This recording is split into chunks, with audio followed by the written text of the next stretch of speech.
이 땅의 자유민주주의는 저절로 얻어진 것이 아닙니다. 수많은 분들의 희생과 헌신으로 지켜낸 것입니다. 5월의 정신으로 우리는 모두 하나가 되었습니다. 5월의 정신 아래 우리는 모두 하나입니다.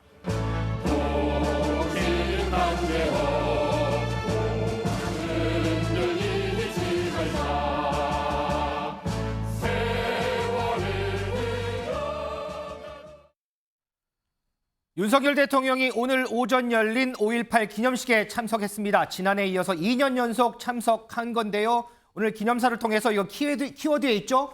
5월 정신은 헌법 정신 그 자체다 이런 얘기를 했습니다. 요 얘기 좀 해보겠습니다. 이현정 의원님. 네.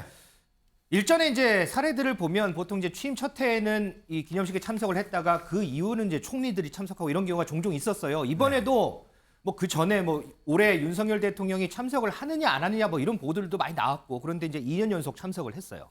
일단 역대 대통령들과는 좀 다른 행보를 보이고 있는 것 같습니다. 윤 대통령은 5.18 정신을 결국 자유와 민주주의 정신이다라고 이제 본인이 규정을 했고 네. 또 취임해서 매년 일단 5.18 기념식 가겠다라고 그렇죠. 얘기했지 않습니까? 네.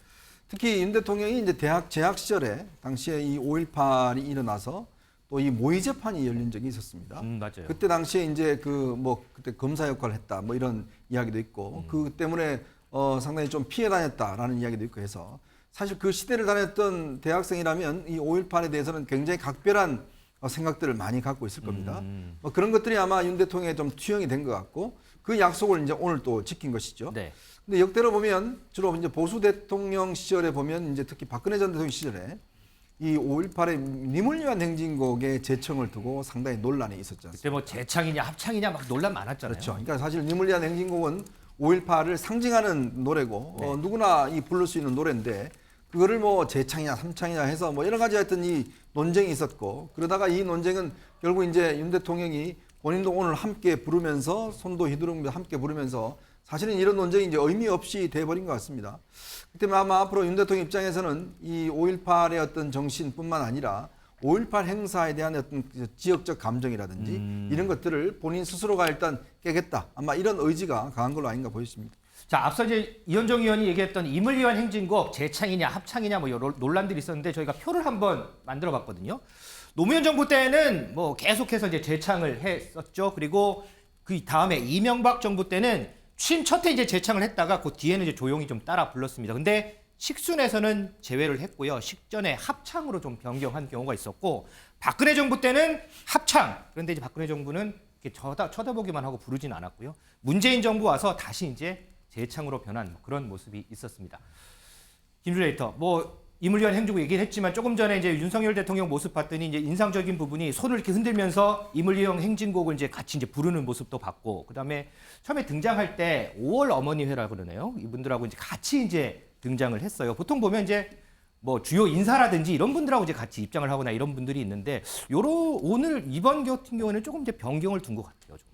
뭐 많이 신경을 썼다 이렇게 봐야 될 것 같습니다. 지난해에도 5.18 유족 대표들하고 나란히 민주의 문을 통과를 했어요. 네. 그래서 지난해하고 이제 비슷하다라고 볼 수 있을 것 같고, 그러니까 이거 5.18 기념식 민주화운동 기념식에 참석하고 저 임을 위한 행진곡을 부른다라는 거는 이제 특히 보수 대통령으로서 이거는 어떤 이념과 진영 논리에서 좀 벗어나겠다. 민주화라는 것이 특히 민주화운동 5.18 광주민주화운동 같은 경우에 전 세계가 인정한 우리의 어떤 민주화의 어떤 업적이잖아요. 네. 그래서 이거를 사실 저는 좀 한 발만 넘어서면 되는 건데 이거를 왜 이렇게 홀대를 할까 보수 진영에서 이거는 어떻게 보면 국민 통합을 위해서도 본인의 업적으로 남을 텐데 이런 생각을 항상 했었는데 한 발 해봐야 한 1m 조금 안 되는데요. 예. 그러니까 그거를 이제 윤석열 대통령이 그런 어떤 진영 논리, 이념 논리를 뛰어넘었다라는 데 저는 큰 의미를 두고 싶습니다.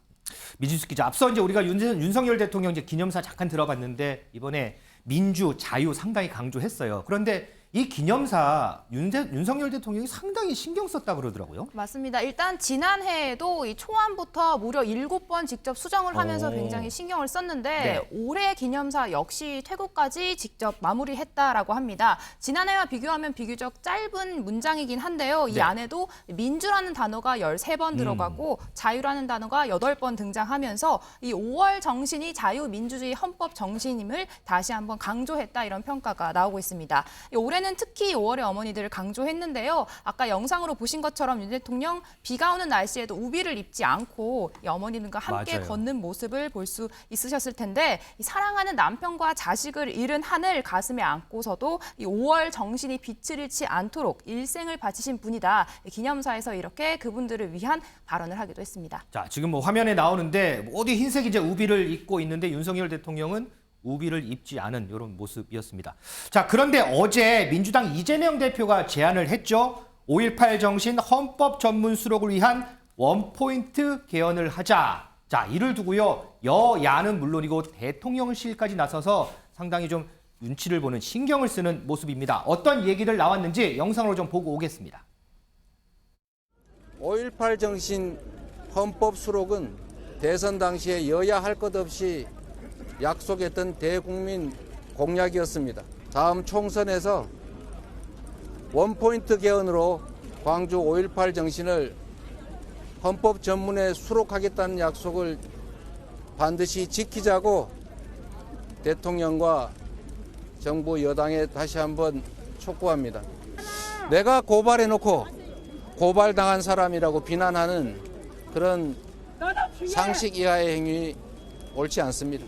5.18 정신을 헌법 전문에 담겠다고 하는 것은 대통령의 공약이기도 하고 우리 당이 가지고 있는 입장이기도 합니다. 그 뜻을 잘 실천해 나가도록 할 것입니다. 그 시기와 방식에 대해서는 어떻게 생각하고 계십니까? 저희들이 할 수 있는 실천적 방안을 잘 찾아 나가도록 하겠습니다. 이현정 의원님, 이 네. 5.18 정신을 헌법 전문에 담느냐, 오늘 윤석열 대통령이 기념사에서 이걸 언급하지 않을까 이런 관심이 좀 쏠렸는데 이런 언급은 없었어요. 대신에 대통령실에서 이런 얘기를 했더라고요. 민주당의 원포인트 개헌 제안은 국면 전환용이다. 오히려 5.18 정신을 모독하는 거다 이런 얘기를 했는데 어떤 의미에서 대통령실에서 이런 얘기를 했을까요? 왜냐하면 이제 이 5.18 정신을 이제 헌법 전문에 담는 것은 윤 대통령이 이제 공약하기도 했고요. 그렇죠. 또 이 부분에서는 아마 여야가 이견이 없는 것 같습니다. 근데 이거 이제 하려면 헌법을 개정해야 되거든요. 맞아요. 헌법 개정은 아시지만 굉장히 어렵습니다. 일단 국회에서 3분의 2 이상이 찬성을 해야 되고요. 또 국민투표를 거쳐야 되는 맞아요. 아주 어려운 과정이 있죠. 그래서 현재 우리 헌법은 87년도에 제정된 헌법이지 않습니까? 이 헌법 개정을 하게 되면 굉장히 사회적으로 논쟁이 많이 붙을 겁니다. 또 현재 헌법 중에서 고쳐야 될 부분도 많다. 특히 권력 구조 같은 경우는 그런 부분들이 있지 않습니까? 근데 이제 이번을 어떻게 바꿀 것인가? 이게 이제 시점과 이제 추진 어떤 이 배경인데요. 그러니까 지금 대통령실에 저런 반응을 보이는 것은 결국 지금 이제 돈봉투 문제라든지 또 김남국 의원 문제라든지 등등 이런 것 때문에 지금 이제 민주당이 굉장히 내부적으로 어려움을 겪고 있다 보니까 이걸 계기로 해서 뭔가 이 5.18 정신 헌법 이 개헌 문제를 다시 부각시키면 해서 이걸로 좀 정치적으로 극복하려고 하는 게 아니냐. 이제 이래서 이제 대통령실에서는 이게 의도가 불순하다라고 이야기를 하는 것이고. 네. 그리고 이거는 이제 제가 볼 때는 원포인트 개헌 이것보다는 사실 그동안 원포인트 개헌 이야기가 많이 나왔거든요. 그렇지만 헌법이라는 거를 한 부분 고치는 것은 저는 굉장히 국력 낭비라고 봅니다. 즉 전반적으로 헌법이 어떤 부분에서 고쳐야 될 부분인지를 정말 사회적으로 논의를 하고 합의를 모아나가는 과정, 저는 이게 굉장히 필요하다고 보는 거거든요. 그 중에서 이제 5.18 정신의 헌법 전문 내용이 포함돼야지 이것만을 위해서 헌법 전문을 바꾼다라고 하는 것은 제가 볼 때 선후 관계라든지 중요도라든지 이런 거 봤을 때는 이거는 좀 저는 타당하지 않는 게 아닌가 생각이 듭니다. 헌법을 개정하더라도 뭐 여러 가지 지금까지 사회적인 논의가 있는 부분까지 다 논의를 해서 한꺼번에 이제 해야 된다 이런 말씀이시군요. 그렇죠. 자, 그런데 국민의힘도 보면요. 오늘 윤재욱 국민의힘 원내대표 얘기고 조금 전에 이제 김기현 대표도 봤지만 이 원포인트 개헌은 국민 여론 등 여러 가지 상황을 볼 필요가 있다. 상당히 좀 유보적인 입장을 나타냈어요. 대통령실의 입장과 궤를 좀 같이 한다고 봐야 될까요? 그러니까 윤석열 대통령이 그동안 보여줬던 어떤 행보들과 저는 완전히 배치되는 의지가 없다라고 보여지는 뭐 상황일 것 같아요. 이제 뭐 이를테면은 5.18 원포인트 개헌이 5.18 정신을 모독하는 거다. 제가 아침에 이 헤드라인을 보면서 제가 좀 심하게 하면 경악을 금치를 못했습니다. 대통령이 약속한 거 아닌가요, 이거는? 그러니까 제가 2020년에 문재인 정부에서 개헌했잖아요. 그때는 개헌안을 다 종합적으로 만들었습니다. 그때는 자유한국당이 우리는 이 개헌안에 대해서 동의할 수 없다라고 하면서 또 반대했어요. 그러면은 종합적으로 하면은 그거는 종합적으로 반대해서 안 된다고 그러고 원포인트 개헌하자고 하면 원포인트 개헌도 안 된다고 그러고 그러면 도대체 개헌을 하자라는 건가요? 말자라는 건가요? 김진표 의장이 얘기를 했지만은 독일은 69년 동안 헌법을 60번 고쳤습니다. 그러니까 우리나라는 지금 87년 이후로 한 번도 못 고쳤거든요. 뭐만 있으면 이건 정치적 수다, 꼼수다, 국면전환용이다 얘기를 하는데 이 정도까지 지금 여기 지금 이견이 없이 지금 여야가 합의를 본 게 있나요? 지금 그리고 이거는 처음에 강기정 광주시장이 제안을 한 거예요. 그거를 받아가지고 지금 이제 이재명 대표가 얘기를 한 거고 그리고 지금 뭐 국면전환용이라는데 당장 내일 하자는 것도 아니잖아요. 지금 뭐 총선 때 하자라는 거 아닙니까? 그러니까 이거는 한마디로 의지가 없다. 그러니까 지금까지 광주에 대해서 이렇게 보여줬던 5.18 운동에 대해서 보여줬던 이런 행보들이 다 어떤 뭐 정치적인 어떤 뭐 면피용 이런 것들로 지금 비춰질 수밖에 없는 거죠. 그래서 좀 유심히 좀 지켜봐야 될 것 같습니다. 자, 이 개헌 관련해서는요, 이 개헌이라는 이 단어가 나올 때마다 정치권에서 항상 좀 공방이 붙는 모습인 것 같습니다. 임재 변호사. 그런데 국가보훈처가 지금 5.18 맞아서 이제 어떤 뭐 사진이라든지 이런 거를 SNS에 올렸는데 이게 좀 논란이라고 하더라고요. 그렇습니다. 지금 사진 보실 수 있을 것 이거군요. 같은데요. 18일 트위터와 페이스북을 통해서 광주 민주화 운동 당시 광주 시민과 계엄군이 대치하고 있는 모습의 사진을 공개하면서요. 5.18 민주화 운동 기념일, 자유민주주의와 인권의 가치를 굳건히 지켜낸 5월 정신이라는 문구를 넣어서 게시물을 작성했습니다. 그런데 문제가 이 사진을 보시면 계엄군이 이제 시민들을 바라보는 그런 시각으로 그런 구도로 찍혀 있는 사진이다 보니까 아니 5월 정신을 강조하면서 역설적으로 이렇게 계엄군의 시선에서 바라보는 사진을 굳이 올릴 필요가 있었냐 이런 논란에 휩싸이게 된 것입니다.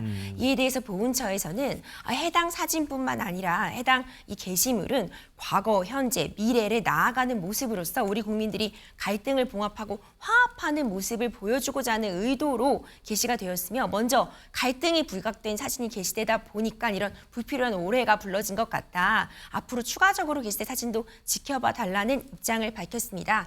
한편 지금 제가 보훈처라고 말씀드렸는데요. 오는 6월부터는 이제 보훈부로 승격이 되게 되죠. 되면서요. 맞아요. 박민식 초대 보훈부 장관 후보자에 대한 인사청문회가 오는 22일 열릴 예정이라 이 부분도 좀 지켜볼 필요가 있을 것 같습니다.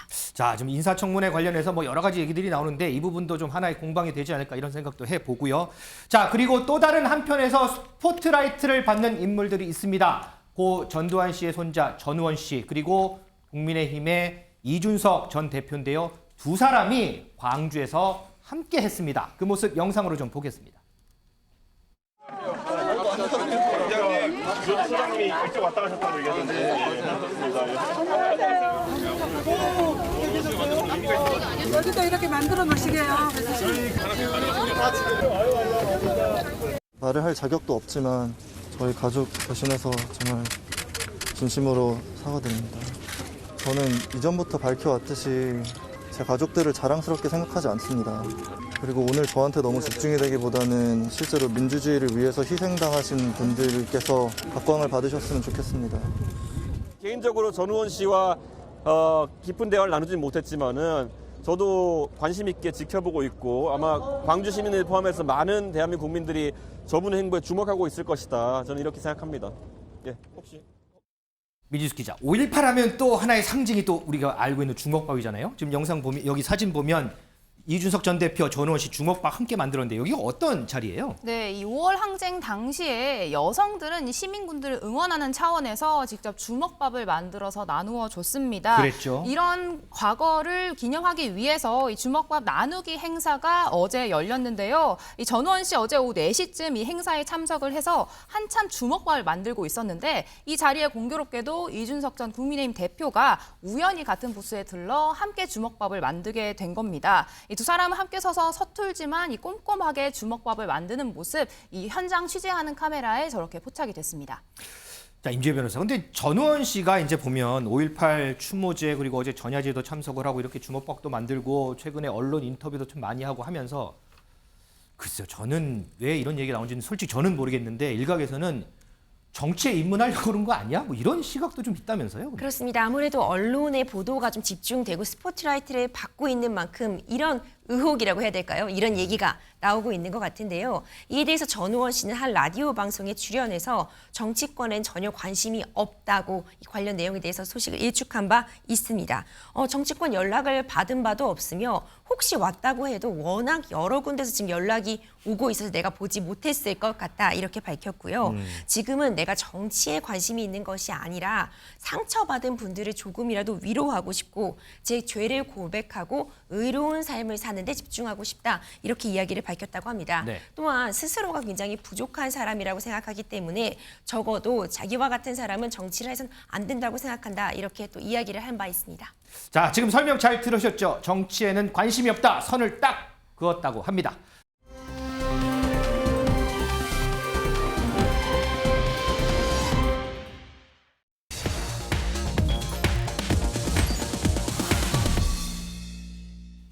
자, 이달 초에요. 북한의 두 가족, 명수로는 한 10여 명 정도가 귀순했다고 알려지는데 요 얘기 좀 저희가 좀 해보겠습니다. 민지수 기자, 네. 이 두 가족이 배를 타고 귀순했다고 하더라고요. 맞습니다. 조금 뒤늦게 알려진 내용인데요. 지난 6일 날 밤 자정이 넘는 시간이었다라고 합니다. 이 서해에서 어선 한 척이 북방 한계선 NLL 근처를 들어왔다라고 하는데요. 연평도 해역 쪽으로 접근을 했다라고 합니다. 이들은 우리 군 측에 실수로 표류한 게 아니다. 귀순 의사가 있다 이렇게 밝혔다라고 하는데요. 꽤 많은 인원, 두 가족인 것으로 알려졌습니다. 여기에는 어린 아이들도 포함이 되어 있다 이렇게 전해지기도 했는데요. 어린 아이들도 포함이 돼 있어요? 맞습니다. 이렇게 가족 단위로 어선을 타고 NLL을 넘어온 것은 이 공개된 사례를 기준으로 했을 때 2017년 이후 6년 만에 있는 일이라고 합니다.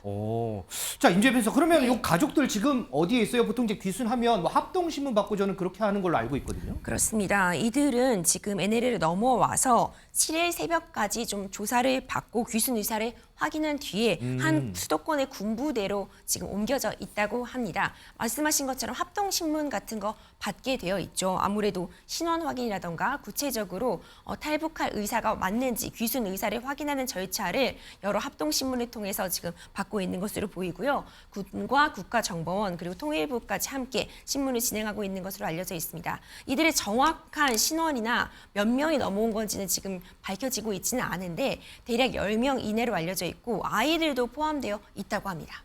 그런데 지금 좀 전에 이제 민수 기자가 이 가족들 이렇게 귀순한 게 거의 뭐 한 6년 만이다 이렇게 알려졌다 이렇게 얘기를 했잖아요. 그러고 보면 귀순 얘기 상당히 참 오랜만에 저도 들은 것 같거든요. 어때요? 탈북민이 줄어서 그런 거예요? 아니면 뭐 보안 등이나 여러 이유로 알려지지 않아서 그런 거예요? 어떤 거예요? 그렇죠. 일단 줄어든 것은 맞습니다. 맞아요. 통일부에 따르면 이제 탈북민 입국자는 2019년도까지는 매년 1,000명대를 유지해 오다가요. 도표에서 보시면 알다시피 2020년 229명, 2021년 63명, 2022년 67명 등으로 좀 급감한 것으로 보입니다. 올해 3월 말까지는 지금 34명이 입국했거든요. 아무래도 코로나19 영향으로 북한이 신종 코로나 바이러스 감염증 봉쇄가 아직 풀리지 않은 상황도 있을 것이고 보안들의 영역 그리고 아무래도 감시가 또 강화되다 보니까 이렇게 줄어들고 있는 것이 아니냐는 추측은 가능하고요. 지금 북한 내에서도 식량난이 엄청나다고 합니다.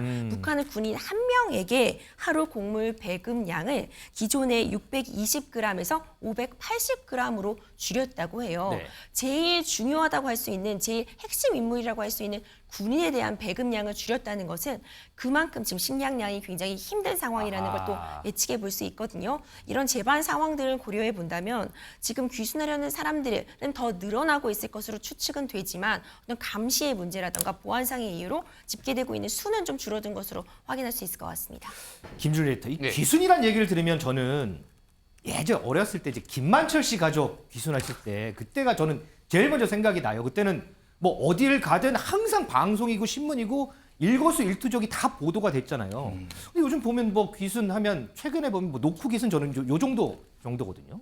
그러니까 예전에는 우리나라가 또 귀순에 대해서 대대적으로 보도를 했던 것이 귀순 숫자가 상대적으로 적었던 것도 있고 이게 체제에 우리가 우위에 있다. 막 80년대 이런 체제 경쟁을 할 텐데 이미 90년대 중반 넘어서는 뭐 북한에 대해서 체제 경쟁을 할 이유도 없었던 거죠. 그러니까 뭐 매년 1000명씩 넘어와도 뭐 별 특별한 관심이 없었던 건데 이번에 이제 넘어온 것은 말씀하셨다시피 오랜만에 넘어왔고 코로나19로 지금 완전 국경이 봉쇄됐는데 그거를 뚫고 넘어왔다. 그 맞아요. 정도로 지금 북한이 상황이 안 좋다. 뭐 이런 것들은 이제 뭐 이해를 하시면 될 것 같고 2019년에 노크 기순이 있어요. 2019년 6월에 노크 기순이라고 삼척항에 이제 일부가 내렸는데 뚝뚝 두드리면서 이제 다녀가지고 군에서 다 징계를 먹었거든요. 사실 특히 그 22사단이라고 거기가 경계 거기에서는 공포입니다. 공포. 누가 넘어오기만 하면은 다 뚫려서 징계를 먹어가지고 그런 상황이었는데 어쨌든 뭐 지금 우리가 여러 가지 상황에 대해서 좀 대비를 해야 될 것 같아요. 북한의 대규모로 넘어오는 이런 일들 이런 것까지 좀 대비를 해야 되지 않을까 그렇게 보여집니다. 자, 보니까 특히나 이제 선박 이용한 귀순 사례 앞서 제가 언급했던 1987년입니다. 김만철 씨 일가가 선박을 타고 귀순한 사례도 있고요. 2002년에 세 가족 21명이 귀순을 했고 2009년, 2017년, 2023년 이렇게 쭉 선박을 이용해서 귀순한 사례도 있습니다. 이현정 의원님, 지금 윤석열 대통령이 북한 인권에 대해서 상당히 강조하고 언급도 많이 하잖아요. 조금 전에 얘기 들어봤던 이제 코로나19가 이제 거의 끝나가면서 이렇게 이제 국경도 조금씩 열리고요. 그러면서 오늘 한 일간지 보도를 봤더니 앞으로 북한 탈북민 이제 탈북하는 사람들이 상당히 늘어날 거다 이런 분석도 나오더라고요. 그렇죠. 북한도 요즘에 이제 휴대전화가 많이 쓰면서 남쪽에 있는 소식이나 이런 것들이 굉장히 빨리 확산된다고 그럽니다. 지난번에 그 어부들 넘어왔을 때 우리가 강제 북송을 시켰잖아요. 네. 근데 그 사건 이후로 뭐 처형이 됐다 뭐 이런 이야기도 있으면서 남한에 내려가면 다 올려보낸다더라 이런 소문이 많이 돌았거든요. 그래서 실제로 이제 뭐 여러 가지 영향이 있겠지만 특히 이제 탈북하는 분들이 적었던 이유도 그런 것도 있는 것 같습니다. 근데 이번에 내려온 분들 같은 경우는 오자마자 바로 이제 본인은 귀순하겠다라고 이야기를 했고 아마 이제 이쪽에 정권이 바뀌었기 때문에 내려오면 잘 대해준다 뭐 이런 소식들도 꽤 아마 내부적으로 퍼져 있을 수가 있어요. 그 북한 내부에서요? 그렇죠. 북한 내부에서 이제 되니까 더군다나 이제 북한 식량난 심각하고 저렇게 어선이 넘어온다는 거는 북한의 일단 감시망이 굉장히 뚫렸다는 이야기입니다. 최근에 왜 NLL에서 우리 군하고 북한군하고 이렇게 조금 대치상도 있지 않았어요? 그렇죠. 그러니까 그만큼 북한의 어떤 감시가 지금 허술해진 상황에서 넘어올 가능성이 있고 그래서 이제 정착하는데 사실은 이 탈북민들에 대해서 정착금이 굉장히 작아졌어요. 예전에 비해서는 이제 보통 브로커들 통해서 넘어오면 브로커한 돈 주고도 국내에 정착할 수 있을 정도의 돈이 됐는데 지금은 들어오시는 분들 같은 경우는 제가 알기로 아마 1000만 원 이내에서 들을 겁니다. 그러면 굉장히 국내에 정착이 어렵습니다. 그러니까 등등 이런 문제 때문에 지금 탈북민 숫자가 많이 중국이나 제3국을 통해서 오는 숫자가 많이 줄어들었거든요. 그러니까 이런 부분도 이제 앞으로 우리가 어떻게 해야 될지, 과연 이제 이런 적극적으로 해야 될 것인지, 뭐 등등 여러 가지 어떤 탈북민에 대한 정책들의 좀 방향이 설정돼야 되지 않나 싶습니다. 자, 제가 앞서 이제 북한 인권 문제를 잠깐 언급했는데 이 북한 인권 문제에 신경 쓰는 게 윤석열 대통령만은 아닌 것 같습니다. 우리나라를 방한한 트리도 캐나다 총리도 상당히 북한 인권 문제를 강조를 하는 모습을 제가 봤는데 트리도 총리 모습 저희가 준비했는데 잠깐만 좀 보고 오실까요?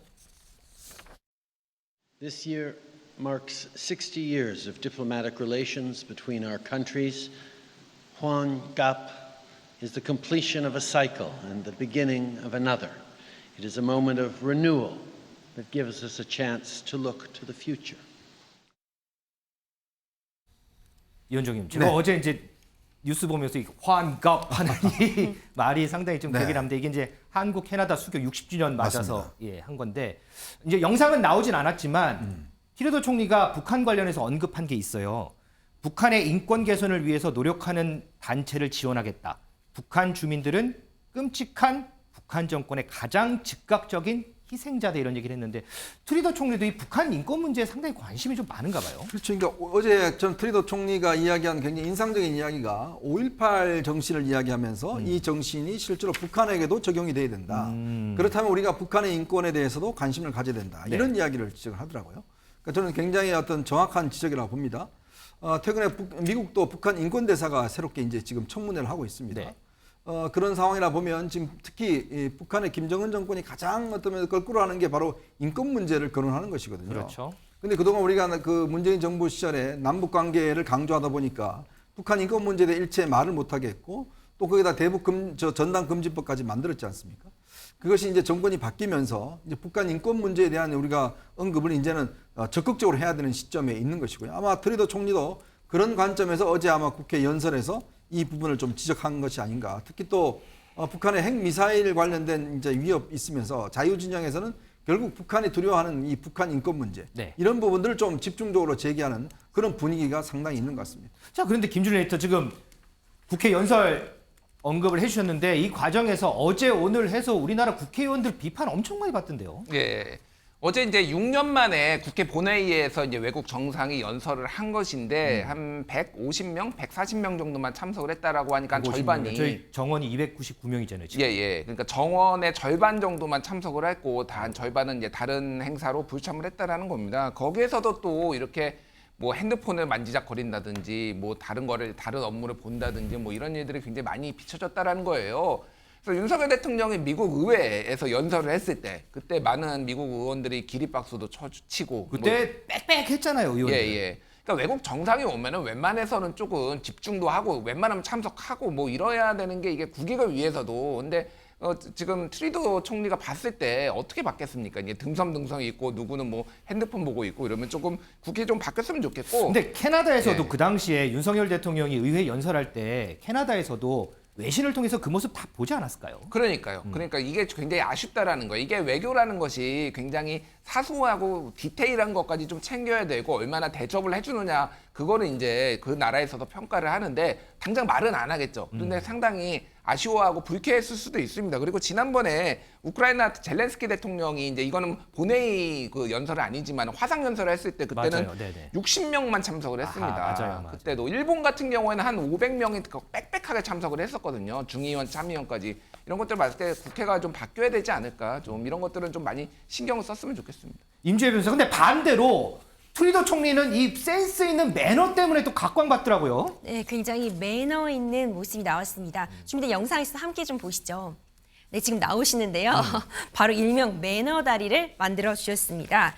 김진표 의장과 트리도가 사진을 찍는 모습인데 아주 이제 키 맞추려고 이제 다리를 쭉 벌린 거군요. 그렇죠. 트리도 총리가 매너 다리를 해줬습니다. 김진표 의장이 내가 발을 좀 들어야겠다 이렇게 하자 장신인 트리도 총리가 한박 웃음을 지으면서 다리를 쫙 벌려 이른바 매너 다리를 만들어준 거죠. 이걸 보고 있던 주변 사람들도 모두 한박 웃음을 지었다고 합니다.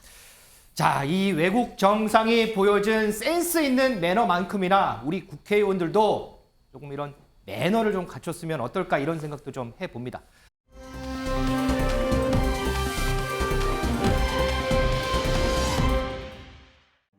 결국 이재명 대표가 전격 결정을 했다 뭐 이렇게 봐야 될 거예요. 읍참마속 뭐 이런 표현들 쓰는 인사들이 있던데. 저는 만시지탄이라고 봅니다. 그날 김남국 의원이 전격적으로 탈당 선언을 했을 때 꼬리 자르기다, 면평이다라는 말들이 얼마나 많았습니까? 그때 그거 아니다라고 보여줄 수 있는 뭐 절호의 기회였고 또 마지막 기회였거든요. 예. 읍참을 하려면 단칼에 해야 되는데 하까마까 이걸 한 나흘 정도 해버리면 마속은 아마 쫄려서 죽을 겁니다. 자, 무소속 김남국 의원과 관련해서 이번 앵커 에픽에서 좀 알아보겠습니다. 먼저 임주혜 변호사. 지금 검찰이 김남국 의원 관련해서 이제 수사에 착수했는데 압수수색 영장을 보니까요.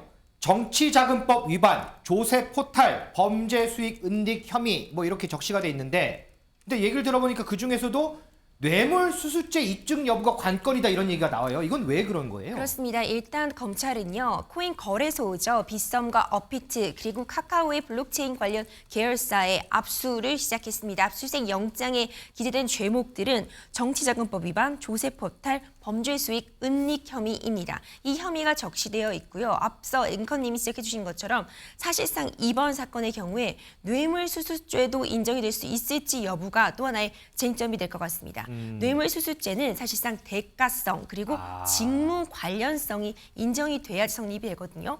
정치자금법 위반 같은 경우에는 제대로 된 법에 따르지 않고 그냥 정치자금 그런 후원금을 받으면 바로 성립이 합니다. 하지만 뇌물수수죄는 대가성이 인정돼야 되기 때문에 특히 김남국 의원이 집중적으로 매수한 것으로 알려지는 이 게임 회사 코인 관련 이런 시드머니나 아니면 이 코인 자체가 어떤 뇌물로서 받은 것인지 여부는 어떤 대책, 어떤 그 대가성이 있었냐 여부가 좀 밝혀져야지 입증이 될 수 있거든요. 네. 그래서 아무래도 수사가 진행되면서 이 뇌물죄 성립 여부 좀 짚어봐야 될 것 같습니다. 자, 그리고 김준일 에디터. 예. 지난해 1월 말에요. 김 의원이 소유하고 있던 위믹스 코인 60만 개 한 40억 원치라고 하는데 이게 하루 만에 다른 지갑으로 한꺼번에 넘어가 버렸어요. 이런 거래가 흔치 않다면서요? 흔치 않죠. 흔치 않고, 그러니까 금융위원회가 작년에 이제 발표한 이 가상화폐 관련해서 보면은 10억 원 이상을 투자하는 사람이 전체의 0.02%라고 합니다. 그러니까 40억 원, 50억 원 이렇게 움직인다는 거는 완전 이제 진짜 그거보다도 그 이상은 통계가 없으니까 뭐 0.0001% 정도 될 거예요. 네. 근데 이게 한꺼번에 이제 이게 순서가 어떻게 됐냐면 빗썸에 있던 지갑에서 업비트에 있던 지갑에서 이제 카카오가 만든 클립이라는 가상화폐 지갑으로 이제 옮겨지는 40억 원이 화폐가 가상화폐가 옮겨지는 과정에서 업비트에서 이상하게 본 거거든요. 왜 이렇게 큰 돈이 이렇게 한꺼번에 옮겨지지라고 하면서 이런 거는 일반적으로 이제 FIU에 금융정보분석원에 이제 신고를 합니다. 이게 그래서 어떻게 번 거냐 김남국 의원한테 뭐 물어봤더니 이거를 이제 비트토렌트라는 가상화폐로 벌었다라는 겁니다. 그래서 이거는 이제 검찰 수사를 해봐야 돼요. 이게 어떻게 조성이 됐는지는 모르겠으나 어쨌든 초기에는 이게 뭐 검찰의 음모다 뭐 이렇게 얘기했지만은 이런 것 때문에 이게 FIU에 신고가 들어가서 검찰이 수사에 착수했다. 이런 과정을 좀 알 수가 있는 거죠. 예. 그렇군요. 자, 민지숙 기자. 지금 김남국 의원이 주로 투자했던 코인들 보면 이름도 생소한 소위 이제 잡코인이라고 하는데 네. 그 중에 하나가 보니까 메콩 코인 뭐 이런 게 있어요. 그런데 네. 이거를 김남국 의원이 4억 원치를 샀는데 이게 나흘 만에 2배 넘게 올랐다고 해요. 이것 때문에 또 의혹들이 많이 일어요. 또. 맞습니다. 김 의원이 미공개 정보를 받은 게 아니냐 이런 의혹이 나오고 있는데 저희 MBN이 단독 취재한 내용을 보시면 지난해 12월 이 메콩 코인을 발행한 이 메타콩즈 여기에 경영진과 이 주주들이 함께 대화를 나누는 이런 내용을 저희가 확보를 했습니다. 여기에서 당시 경영진은 지금의 경영진과 경영권 다툼을 하던 중이었거든요. 그런데 이런 과정에서 지금 이 싸움이 단순히 우리만의 싸움인 것 같으냐, 이 상위층, 대기업 부회장, 뭐 정치권이 다 꼬여 있다 이런 발언이 등장을 했습니다. 은연중에 뭐 정치권의 뒷배가 있다 이런 뜻을 암시하는 듯한 이야기가 나온 건데요. 여기에 대해서 뭐 김남국 의원이 이게 개입이 되고 미공개 정보를 받은 게 아니냐 이런 의혹이 불거지고 있습니다.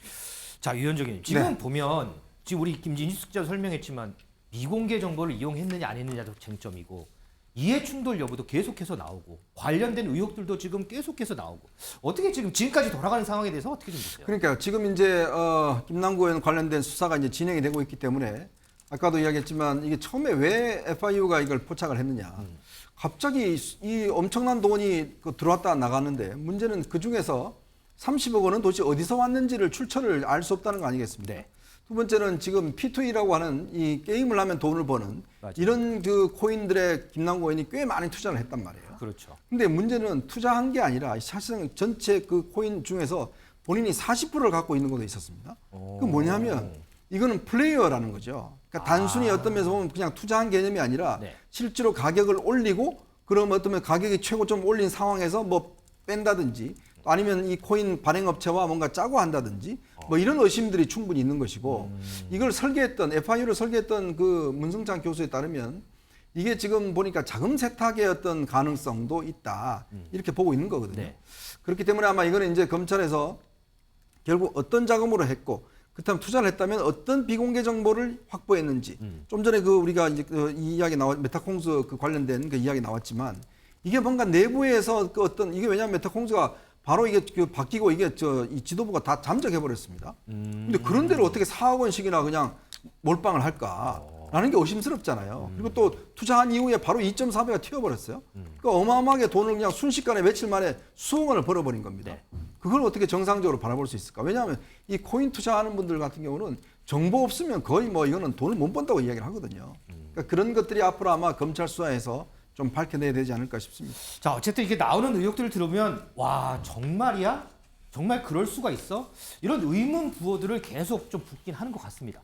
민 기자, 그나저나 지금 김남국 의원 며칠 전에 이제 법사위 열렸는데 법사위에도 안 나왔잖아요. 그리고 그 이후에 보면 뭐 인터뷰라든지 이런 거 한 건도 별로 없는 것 같고 계속해서 두문불출하는 것 같아요. 네, 어제 트리도 총리 국회 연설 때도 모습을 드러내지 않았는데요. 맞아요. 오늘 아침 이 서울 양양고속도로 가평 휴게소에서 김남국 의원으로 보이는 사진 이 포착된 내용을 저희가 오늘 아침에요? 했습니다. 맞습니다. 시각은 오전 9시 반쯤이었다라고 하는데요. 이 사진을 보시면 이 보좌진과 함께 차량 트렁크 앞에서 대화를 나누는 모습입니다. 이 복장이 캐주얼한 베이지색 점퍼에 운동화 차림인데 있는데요. 지금 현역 의원들은 다 이제 광주에 내려가 있는 상황이잖아요. 5.18 기념식에 참석할 것 같은 복장은 아닙니다. 그러네요. 네, 옷차림으로 봤을 때 공식 행사장 일정은 아닌 것 같은데 이 조금 전 전해진 소식은 뭐 철험회가 오늘 워크숍을 진행을 한다고 합니다. 하지만 이 보도에 따르면은 김 의원 오늘 이 철험회 워크숍에는 참석하지 않았다. 이런 확인이 또 되고 있어서 아직까지 어딜 가는 일정이었는지는 확인이 되지 않고 있는 상황입니다. 자, 지금 뭐 일정 어떤 일정인지는 모르지만 어쨌든 오늘 오전에 고속도로에서 이렇게 고속도로 휴게소에서 있는 김남국 의원의 모습은 포착이 됐다. 뭐 이것까지 좀 저희가 전해드리겠습니다. 김준일 에디터, 지금 국회 윤리위에 제소가 됐어요. 민주당도 제소를 했고 국민의힘도 제소를 했고, 그런데 보니까 국민의힘이 제소를 할 때 낸 안을 보니까 뭐 혐의가 6개예요. 그런데 민주당은 4개더라고요. 근데 이제 그 중에 차이가 이제 뭐가 있냐면 직권남용 부분이 국민의힘에서 요청한 부분에는 있고 민주당에서 요청한 부분은 없어요. 이거를 어떻게 좀 봐야 돼요? 그러니까 직권남용은 쉽게 얘기를 하면은 이거를 이제 번역기를 돌려보면은 그 사전에 이 미공개 정보를 받았느냐 이거에 대해서 이제 국민의힘이 의심을 두고 이제 한 것이고, 민주당에서는 이거는 아직 안 밝혀졌으니 수사를 통해서 밝혀지면 그때 뭐 넣을 수 있겠다, 이 정도로 이해를 하시면 될 것 같습니다. 그래서 품위유지 청렴 의무 같은 경우에는 이미 이견이 없고요. 저거는 아마 앞으로 조정이 될 가능성이 있어요. 왜냐하면 어쨌든 지금 민주당도 내고 국민의힘도 냈으니까 두 개 이제 병합은 되긴 돼야 되겠죠. 그래서 직권남용에 대해서는 아마 이게 법적인 문제라서 상당히 이견이 있을 것 같은데, 뭐 그게 들어가든 안 들어가든 큰 의미는 없을 겁니다. 그렇대 어쨌든 근데 지금의 현 쟁점은 사전 정보를 알았느냐 몰랐느냐, 그거를 국회의원의 신분으로 그거를 취득했느냐 여부를 놓고 조금 신경전이 있을 것으로 보입니다. 이현정 의원님, 이제 마지막 그거는 어떻게 보세요? 지금 민주당이 제출한 징계안 보면 이재명 대표하고 박강원 원내대표 이름은 없다고 하더라고요. 근데 어제 민주당 설명을 들어보면 김남국 의원 징계안 제출한 거 이재명 대표가 강력하게 주장을 했다라고 하잖아요. 그런데 징계안에는 이름이 없어요. 그러니까 이게 지금 민주당이 지도부가 처한 상황을 아주 단적으로 보여주는 게 아닌가 싶습니다. 왜냐하면 의원들이 그렇게 쇄신의총에서 많은 의원들이 요구를 했음에도 불구하고 정작 성명서에는 빠져버렸잖아요. 그 빠질 때가 이재명 대표하고 박강원 원내대표하고 두 사람이서 문구를 작성하면서 뺐다는 거 아니겠습니까? 이재명 대표 뜻이 뭐 상당히 기여했다는 그런 보도도 있었고. 자, 근데 이제 문제는 상황이 너무 이제 악화되니까 이 입장을 바꿔서 이제 이 윤리위에 제소를 하긴 했지만, 그러나 또 본인들 이름은 빼버린 이런 상황이거든요. 그러니까 결국 좀 애매한 상황이죠. 과연 근데 이게 윤리특위가 이렇게 되면 앞으로 순항할 수 있을까라는 것도 의문이에요. 지금 왜냐하면 민주당 측에서는 절차대로 하자, 한 80일 정도 하도록 맞아요. 하자 이렇게 주장하고 있고, 국민의힘과 지금 정의당은 뭔 소리냐, 지금 이 자문위원회 거치지 말고 바로 하자, 이런 주의거든요. 결국은 지금 이걸 계기로 해서 민주당은 모든 진상을 다 끝내버렸습니다. 그러니까 그런 걸로 보면 당 지도부의 의지가 있나라는 부분에 대한 좀 의심을 할 수밖에 없다, 이런 생각이 듭니다. 자, 민 기자, 지금 이제 민주당에서 어쨌든 김남국 의원에 대해서 윤리위에 제소를 했어요. 자, 그리고 이제 앞으로의 일정을 보니까 야, 이거 이제 시선을 김남국 의원에서 좀 다른 쪽으로 조금 쏠려고 하는 거 아니냐라는 뭐 그런 생각이 드는 그런 일정들이 좀 있네요. 네, 당장 이번 주말이죠. 민주당 장외 집회를 예고했습니다. 장외 집회요? 네, 일본 오염수 관련해서 단체 행동에 나서겠다 이렇게 밝혔는데요. 이에 김기현 대표는 페이스북을 통해서 윤석열 정부 이후에 벌써 3번째 거리 투쟁이다. 김남국 호위무사를 자처했던 이재명 대표가 위기에 몰리자 이를 모면하기 위해 이런 행동을 하는 것으로 보인다, 이렇게 이야기했습니다. 알겠습니다.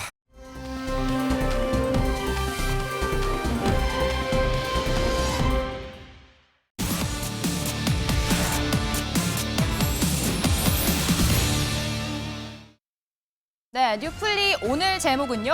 한동훈, 박원순 다큐 비판이 왜 탄핵감입니다. 한동훈 장관 이 참여연대와의 N차전 일주일 넘게 이어지고 있습니다. 시작은 퇴출 1순위 공직자가 한동훈 법무부 장관이라는 참여연대 설문조사 결과였는데요. 논의를 가지고 얘기해줘야 되는 말씀이죠. 참여연대가 저를 퇴진하려는 그 근거로 제시한 게 이거잖아요. 자기 홈피에서 설문조사한 거? 그럼 만약에 어떤 보수단체 홈피에서 참여연대 해산에 대해서 찬반 투표를 하면 거기에 더 찬성 많이 나오면 참여연대를 해산하라는 주장의 논거가 될 수 있는 건가요? 그렇지 않지 않겠습니까? 저는 좀 상식적인 주장을 해달라는 말씀을 드리는 거고요. 네, 한동훈 장관 왜 정치단체가 중립적인 척하냐 이렇게 꼬집었는데요. 이 참여연대는 거꾸로 정치검사가 국민을 보호하는 척을 하느냐 반격하며 이 정치적 중립 공방에 불이 붙었습니다. 이 한 장관 민주당의 5년은 참여연대 정부였다며 권력에 참여, 권력에 연대했다 이렇게 직격했는데요. 이렇게 강력한 정치단체하고 맞서는 거는 뭐 너만 손해다 주변에서 저한테도 얘기해 주는 분이 많이 계신데요. 참여연대 공화국이라고까지 불렸던 지난 5년 외에도 민주당 정권의 경우에 모든 민주당 정권의 경우에 참여연대는 권력 그 자체였잖아요. 우리가 다 알고 있듯이 청와대나 장차관급 그것만 문제가 되는 것이 아니라 박원순, 이재명 시기에 경기도나 서울시 그리고 각종 위원회에 참여연대 정말 많이 들어가지 않았습니까? 네, 5년 내내 한쪽 팀의 주전으로 뛰다가 갑자기 심판인 척을 한다. 이제는 심판을 할 생각도 없어 보인다며 한 장관 인권위에서 성희롱이 있었다 명백히 결론 내린 박원순 전 서울시장 다큐멘터리에는 왜 한마디도 안 하냐 이렇게 역공했습니다. 자, 보호의 주전 선수란 말씀도 드렸는데요. 제가 참여연대가 해온 모든 것을 폄훼하는 건 아닙니다만 명백한 약자인 성폭력 피해자를 공격하는 박원순 전 시장 다큐에 대해서 주변에서 왜 아무 말 안 하냐고 말을 계속해도 빈말이라도 한마디 못하는 게 어떻게 참여연대가 말하는 약자 보호인지 저는 묻고 싶습니다. 네, 참여연대 어제는 윤석열 정부 1년 검찰에 관한 보고서를 발표하는 자리에서 폭주하는 검찰 권력에 감시가 필요하다며 이 플러스를 붙였다라고 강조했습니다. 이 박 전 시장 다큐에 대해서는 이렇게 반박했는데요. 자유민주주의라는 말을 입에 달고 다니는 이 정부의 법무부 장관, 법집행을 담당하는 법무부 장관의 입에서 과연 저런 한심한 이야기가 나올 수 있을까? 지금 제작 중인 걸로 알고 있습니다. 제대로 된 민주사회에서 법무부 장관이 그 이야기를 했다고 한다면은 이거는 틀림없이 탄핵감 내지는 쫓겨날감입니다. 네, 한동훈 장관 어제 오후 늦게 추가 입장문을 냈습니다. 이 법원에서도 인정한 성추행을 옹호하고 피해자를 공격하는 다큐가 만들어질 때 이 법무부 장관이 그러면 안 된다고 말하는 건 사전 검열도 탄핵감도 아니다라고 밝혔습니다. 이 장해찬 최고위원 참여연대의 내로남불 리스트, 이 박원순 전 시장을 포함한 28명의 명단을 올려 참전했는데요. 법적으로 피해를 호소할 기회를 잃게 되었는데 2차 가해라는 논란이라는 거는 이 1차 가해의 내용, 이 뭔지에 대한 확실한 그 판단들이 내려진 다음에 가능한 그 논의고 지금의 2차 가해에 대한 논란이라는 것은 굉장히 비생산적이고 비합리적인 지금 이 논의 자체를 막는 그런 역할을 하고 있다고 생각됩니다. 네, 이런 설정 가운데 어제 취임 1주년을 맞이한 한동훈 장관, 이 청사 앞에 꽃바구니가 잔뜩 배달이 됐는데 여기에 한동훈 21대 대통령 이런 문구도 적혀 있었습니다. 법무부의 일은 국민의 안전과 권익을 보호하는 거잖아요. 저는 1년 전에 이걸 처음 시작할 때 그 일을 참 잘 하고 싶었거든요. 많이 부족하지만 잘 해보겠습니다. 이렇게 저를 응원해 주시는 분들 못지않게 저를 비판해 주시는 분들께도 감사하다는 말씀 드립니다. 네, 그런데 이렇게 많이 쌓인 꽃바구니 한동훈 장관이 100일 때에도 많이 배달이 되어서 주목받았었는데요. 이 박범계 전 장관 이렇게 이야기했습니다. 저도 꽃바구니 화환 엄청나게 받았는데 그게 어디로 배달되냐면 화환 같은 경우는 저기 법무부 청사가 아니고 그 민원실이 있는 데입니다. 그렇다면 제가 화환을 우리 법무부 청사 앞에다 쭉 도열시킨 그런 생각이 있다면 그렇게 할 수도 있어요. 근데 그렇게 하지 않았습니다. 청사 바깥이 아니라 청사 안에 쭉 안에 넣어놨어요. 그러니까 일부러 제가 거기서 포즈를 취하지 않으면 사진이 찍힐 수가 없습니다. 그거 보니까 장관 출근인지 퇴근인지 모르지만 아무튼 장관이 청사 들어오면서 찍은 사진이더만요. 네, 이러한 민주당의 때리기에 한동훈 장관 출마설은 계속해서 나오는 상황이죠. 나를 세우는 거죠. 그런데 나를 세우는데 자꾸 민주당 의원들이 내가 볼 때는 손해를 보는 것 같아요. 한동훈 장관. 그렇게 자꾸 키우는 거고. 네. 예? 우리 국민의힘이 언제 뭐 한동훈 법무부 장관을 정치적으로 키우려고 한 그런 입장이 어디 있습니까? 민주당에서 다 이만큼 키워난 거지. 네, 총선 출마론 계속해서 언급되는 전직 법무부 장관 한 명 더 있죠. 바로 조국 전 장관과 조민 부녀인데요. 전주 출마 논제가 처음 들어본 얘기고요. 또는 목에 칼이 이제 풀렸을 때, 발목에 있는 쇠사슬이 풀렸을 때 뭘 할지는 저도 잘 모르겠습니다. 조민 양이 정치를 한다고 하면 말리실 건지 궁금합니다. 저희 딸은 정치에 전혀 생각이 없습니다. 뭐 여러 수많은 제안이 있는데 그 판단은 저희 딸이 스스로 아마 하지 않을까 생각하고 있습니다. 저는 떳떳합니다. 부끄럽지 않게 살았고요. 저 오겹살 좋아하고 그다음에 닭발 좋아하고 껍데기 좋아해요. 네, 이현종 의원님. 한동훈 장관과 참여연대 설전 사실 이렇게까지 길어질 줄 몰랐습니다. 네. 정치적 중립 이하 박원순 전 시장 다큐 이야기까지 확전되고 있는데 왜 이렇게 이어진다고 보십니까? 글쎄요, 참여연대가 이제 촉발한 게 이 설문조사를 했죠. 네. 4천여 명 홈페이지 상대로 해서 설문조사를 해서 퇴출돼야 될 장관 1순위를 이제 한동훈 장관을 꼽았지 않습니까? 근데 저는 그렇게 봅니다. 그러니까 시민단체가 어떤 장관에 대한 평가를 할 때는 객관적 기준이 있어야 될 거 아니겠습니까? 여론조사를 한다든지 뭐 이런 게 있을 텐데 자신의 어떤 뭐 지층이 모르겠습니다만 그냥 설문조사를 해서 그걸 기준으로 해서 이렇게 발표한다는 것 자체가 일단 말이 안 되는 것이고 또 참여연대는 저는 시민단체라기보다는 오히려 한편으로 보면 이 싱크탱크 성격이 있는 게 아닌가. 왜냐 지난 문재인 정부 때 핵심 인사들이 전부 다 사실은 많은 이 정부에 참여를 했잖아요. 보통 우리 그런 단체를 싱크탱크라고 그럽니다. 미국의 헤리티지라든지 이런 게 있듯이 이제 그런 성격인데 지금 이제 촉발된 거는 또 이제 지금 이 검찰 평가 1년 플러스 해서 지금 박원순 전 시장에 대해서 지금 다큐멘터리를 만들고 있거든요. 그러니까 이거는 지금 이미 국가기관에서 명백한 성의 어떤 이 추행과 성피해라고 이미 밝혀진 바가 있습니다. 자, 그런데 이제 본인들이 만드는데 그렇다면 시민단체가 아무리 박원순 시장이 참여연대를 만드는데 결정적 기여를 했다 하더라도 그게 표현의 자유다라고 이야기하는 것은 저는 이게 도를 넘었다고 보거든요. 그런 측면에서 지금 한동훈 장관이 시민단체가 그런 문제에 대해서 특히 오히려 더 적극적으로 반대하고 지적을 해야 되는데 그걸 표현의 자유라고 이제 감싸는 게 말이 되느냐 등등 해서 이제 논란이 가열되고 있는 것 같은데 아마 이제 참여연대의 어떤 본질적인 성격 또 한동훈 장관의 앞으로의 정치적인 어떤 행보 등등을 놓고 이 논쟁은 아마 앞으로도 뭐 계속되지 않겠나 싶습니다. 네, 이 끝없는 참여연대와 한 장관의 설전, 그 불씨가 이 정치권으로까지 번지고 있는 모양새입니다. 이 박찬대 민주당 의원 오늘 아침 라디오 방송에 나와서 이 참여연대가 법무부에 가상자산 보유 여부를 공개해달라고 요청했지만 한동훈 장관이 이를 거부했다 이런 주장을 했습니다. 비슷한 의혹 제기 얼마 전에도 있었고 당시 법무부도 즉각 해명했는데요. 먼저 박찬대 의원의 주장 듣고 오시죠. 가상화폐랑 관련된 뭐 정부 부처 16개 부처인가에 대해서도 가상화폐 보유 여부를 공개하자라고 했는데 네.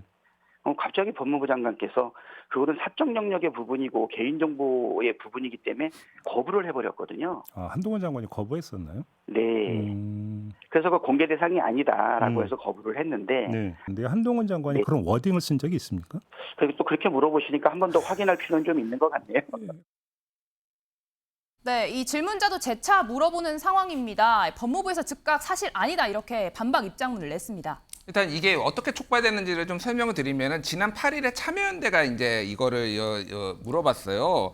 그러니까 법무부에 직무 관련 공무원의 가상자산 보유 현황 그리고 신고 요청 제목의 문서를 정보공개 청구를 했는데 법무부에서는 비공개를 통지를 합니다. 비공개 결정을 통지를 했는데 정보공개법 제9조 1항 6호에 따라서 개인정보 사항이 포함되고 사생활의 비밀에 침해할 우려가 있어서 비공개하겠다라고 한 게 이미 확인된 사실이고 박찬대 의원이 그걸 언급한 거예요. 그래서 이제 한동훈 장관이 직접 얘기를 한 건 아니고 법무부가 그렇게 밝힌 거니까 한동훈 장관이 법무부 장관이니까 이제 그렇게 얘기를 했다. 약간의 이제 뭐 표현상의 오류가 있었습니다.